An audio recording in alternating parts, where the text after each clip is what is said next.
Good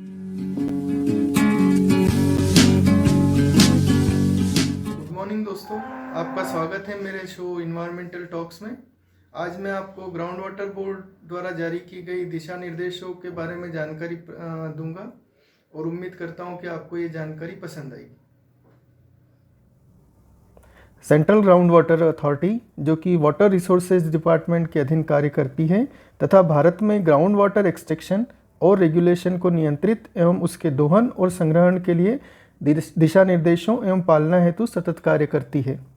इसी उद्देश्य को पूरा करने हेतु 24 सितंबर 2020 को एक गाइडलाइन ग्राउंड वाटर रेगुलेट और एक्सट्रैक्शन हेतु जारी की गई। तो आइए हम इस guideline to regulate and control ground water extraction in India 2020 को समझते हैं।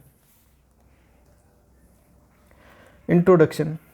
देश के वाटर रिसोर्सेज के सतत प्रबंधन एवं ग्राउंड वाटर एक्सट्रैक्शन गाइडलाइन जारी की गई, जो कि देश में ग्राउंड वाटर एक्सट्रैक्शन कंट्रोल और ग्राउंड वाटर रिसोर्सेज के कंजर्व हेतु बनाई गई है। अथॉरिटी ग्राउंड वाटर के डेवलपमेंट और प्रबंधन हेतु ग्राउंड वाटर एक्सट्रैक्शन के उपयोग के लिए no objection certificate industries, infrastructure और माइनिंग प्रोजेक्ट्स को जारी करेगा तथा टाइम टाइम पर इस हेतु दिशा निर्देश भी जारी करेगा, जो कि देश के सभी 22 राज्यों और केंद्र शासित प्रदेशों पर लागू होगा। जहां स्टेट और यूनियन टेरिटरी कंट्रोल नहीं करती, वहां पर भी central ground water board authority इसको कंट्रोल करेगा। सभी नई एवं पुरानी industries, mining projects, infrastructure project जो कि 10,000 लीटर से ज़्यादा पानी का दोहन करते हैं, उन्हें नो ऑब्जेक्शन सर्टिफिकेट की आवश्यकता रहेगी। नो ऑब्जेक्शन सर्टिफिकेट की पूरी प्रोसेस ऑनलाइन CGWA की वेबसाइट पर उपलब्ध है।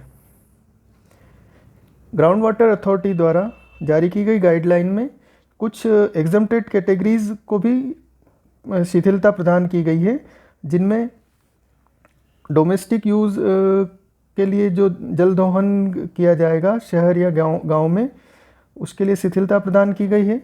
आर्म फोर्सेस को शिथिलता प्रदान की गई है। कृषि उपयोग हेतु अगर जल दोहन किया जाता है, उसमें भी शिथिलता प्रदान की गई है। तथा ऐसी इंडस्ट्रीज जो माइक्रो, स्मॉल या MSME में रजिस्टर्ड है और जो 10,000 लीटर से कम जल दोहन करती है, उन्हें भी इस गाइडलाइन में छूट प्रदान की गई है। कैटेगरी जिन्हें नो ऑब्जेक्शन सर्टिफिकेट की बाध्यता है, उनमें सर्वप्रथम है रेसिडेंशियल प्रोजेक्ट्स और ग्रुप हाउसिंग तथा गवर्नमेंट सप्लाई एजेंसी जो ग्राउंड वाटर दोहन करके और सप्लाई करती है, उन्हें परमिशन लेना होगी। नो ऑब्जेक्शन सर्टिफिकेट हेतु इस गाइडलाइन के अनुसार प्रोजेक्ट अथॉरिटी को अपनी डिटेल CGWA के फॉर्मेट में उनके वेबसाइट पर सबमिट करना होगी। नो ऑब्जेक्शन सर्टिफिकेट नए एवं पुराने वेल्स को उसी दशा में प्रदान की जाएगी जहां गवर्नमेंट सप्लाई एजेंसी उपलब्ध नहीं करा पाएगी तथा उन्हें STP सीवरेज ट्रीटमेंट प्लांट लगाने की बाध्यता होगी, ताकि वो अपने जल का पुनः यूज़ कर सके। यह NOC 5 साल हेतु वैलिड होगी तथा प्रोजेक्ट को ग्राउंड वाटर एक्सट्रैक्शन के लिए कुछ चार्जेस हैं वो देना होंगे। जैसा कि पहले बताया गया है, कृषि कार्य हेतु जो जल दोहन किया जाएगा उसे इस नो ऑब्जेक्शन सर्टिफिकेट की बाध्यता नहीं होगी। साथ ही व्यापारिक उपयोग हेतु जो जल दोहन करते हैं, उन्हें नो ऑब्जेक्शन सर्टिफिकेट की बाध्यता रहेगी। इनमें सर्वप्रथम है इंडस्ट्रियल उपयोग। किसी भी ओवर एक्सप्लॉयटेड एरिया के अंतर्गत किसी भी नई इकाई को भूजल दोहन हेतु नो ऑब्जेक्शन सर्टिफिकेट प्रदान नहीं किया जाएगा तथा अगर डोमेस्टिक उपयोग या ग्रीन बेल्ट उपयोग हेतु आवश्यकता होती है तो ओवर एक्सप्लॉयटेड एरिया में भी NOC जारी की जा सकेगी। ओवर एक्सप्लॉयटेड एरिया में पुरानी इकाइयों को एक्सपांशन हेतु NOC जारी नहीं की जाएगी। पैकेज वाटर इंडस्ट्री को भी ओवर एक्सप्लॉयटेड एरिया में NOC जारी नहीं की जाएगी। अगर वो MSME के अंतर्गत हैं तो भी छूट प्रदान नहीं की गई है। NOC गाइडलाइन की स्पेसिफिक शर्तों पर ही जारी की जाएगी, जिसकी पालना प्रोजेक्ट प्रोपोनेंट को करना अनिवार्य होगा। सभी इंडस्ट्रीज जो कि सेफ, सेमी क्रिटिकल या क्रिटिकल एरिया में एनओसी लेती हैं उन्हें ग्राउंड वाटर एक्सट्रैक्शन चार्ज देना होंगे। माइनिंग उपयोग हेतु जल दोहन। सभी प्रकार के नए एवं पुराने माइनिंग प्रोजेक्ट्स जो ग्राउंड वाटर एक्सट्रैक्शन करते हैं उन्हें नो ऑब्जेक्शन सर्टिफिकेट लेना होगा। माइनिंग प्रोजेक्ट की लोकेशन अलग प्रकार की होती है, अतः इस तरह के प्रोजेक्ट पर नो ऑब्जेक्शन सर्टिफिकेट की कोई बाध्यता गाइडलाइन में नहीं दी गई है। अगर वो एयर एक्सप्लॉइटेड एरिया में आते हैं तो भी इस गाइडलाइन के अंतर्गत एनओसी अथॉरिटी द्वारा जारी की जाएगी। माइनिंग प्रोजेक्ट्स को एनओसी गाइडलाइन की शर्तों के अधीन ही जारी की जाएगी तथा जिसकी पालना करना अनिवार्य होगा। जो भी mining project safe, semi critical या क्रिटिकल एरिया में आते हैं उन्हें ग्राउंड वाटर एक्सट्रैक्शन चार्जेस देना होंगे तथा जो mining project over exploited area में आते हैं उन्हें ग्राउंड वाटर रिस्टोरेशन चार्जेस इस पर गाइडलाइन देना होंगे। आगे हम चलते हैं इंफ्रास्ट्रक्चर प्रोजेक्ट्स के लिए जिन्हें ग्राउंड वाटर की रिक्वायरमेंट होती है। इंफ्रास्ट्रक्चर प्रोजेक्ट्स की भी लोकेशन अलग प्रकार की होती है, अतः एनओसी जारी करने पर कोई बाध्यता नहीं है।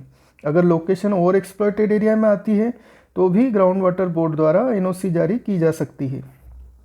नए इंफ्रास्ट्रक्चर प्रोजेक्ट्स जो डीवाटरिंग या कंस्ट्रक्शन उपयोग हेतु जल दोहन करना चाहते हैं उन्हें नो ऑब्जेक्शन सर्टिफिकेट की अनिवार्यता रहेगी, जो कि उन्हें प्रोजेक्ट शुरू होने के पहले लेना होगी।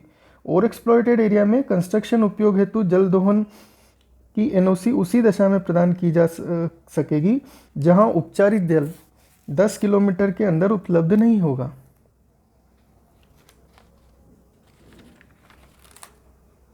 किसी भी वाटर पार्क, थीम पार्क या एम्यूजमेंट पार्क को जल दोहन की परमिशन ओवर एक्सप्लॉइटेड एरिया में नहीं दी जाएगी तथा इंफ्रास्ट्रक्चर प्रोजेक्ट्स को एनओसी गाइडलाइन के दिशा निर्देशों के अंतर्गत ही जारी की जाएगी, जिसकी पालना करना प्रोजेक्ट प्रोपोनेंट को अनिवार्य होगा।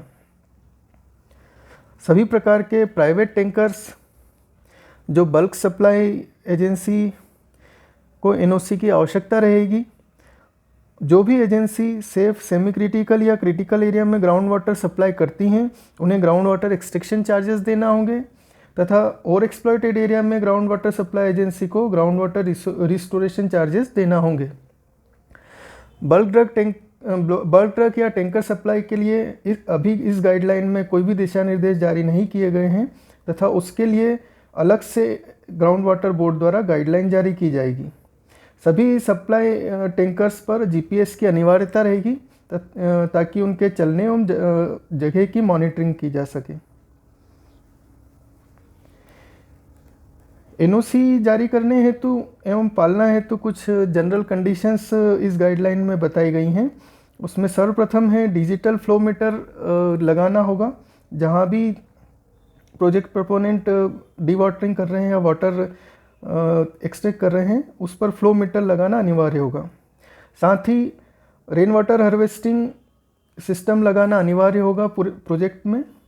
ग्राउंड वाटर एक्सट्रैक्शन और रिस्टोरेशन चार्जेस देना अनिवार्य होगा। ग्राउंड वाटर लेवल मॉनिटरिंग करना अनिवार्य होगा तथा ग्राउंड वाटर क्वालिटी साल में एक बार मॉनिटर करना अनिवार्य होगा। अदर कंडीशंस जो इस ग्राउंड वाटर गाइडलाइन में बताई गई हैं उनमें सर्वप्रथम है ग्राउंड वाटर सेल करने हेतु एनओसी लेना अनिवार्य होगा। सभी इंफ्रास्ट्रक्चर प्रोजेक्ट के पेव्ड और पार्किंग एरिया में ग्राउंड वाटर हार्वेस्टिंग या इनफिल्ट्रेशन कवर ही लगाना अनिवार्य होगा। नो ऑब्जेक्शन सर्टिफिकेट की किसी भी कंडीशन की पालना नहीं होने पर नो ऑब्जेक्शन सर्टिफिकेट या तो कैंसिल किया जा सकेगा या उसका नवीनीकरण नहीं किया जाएगा। कोई भी एनओसी एप्लीकेशन गाइडलाइन के अनुसार सपोर्टिंग डॉक्यूमेंट उपलब्ध कराने पर ही स्वीकार की जाएगी। एनओसी की सेल्फ अनुपालना सेंट्रल ग्राउंड वाटर अथॉरिटी की वेबसाइट पर प्रोजेक्ट प्रोपोनेंट द्वारा रिपोर्ट करना अनिवार्य होगा। आज मैंने आपको सीजीडब्ल्यू की गाइडलाइन ग्राउंड वाटर एक्सट्रैक्शन के कुछ नियमों के बारे में अवगत कराया है। आगे मैं इसी गाइडलाइन के दूसरे नियमों ground water extraction restoration charges, penalties और इन्वायरमेंटल कंपनसेशन की जानकारी अपने अगले वीडियो के माध्यम से दूंगा। सेफ रहें, सुरक्षित रहें और अपनों को सुरक्षित रखें। मेरा पूरा वीडियो देखने के लिए धन्यवाद। उम्मीद करता हूँ कि मेरे द्वारा दी गई जानकारी आपके लिए उपयोगी साबित होगी। और मेरा ये वीडियो अगर आपको पसंद आया हो तो कृपया लाइक करें, शेयर करें और कमेंट्स करें और मेरे इस चैनल को सब्सक्राइब करें। धन्यवाद।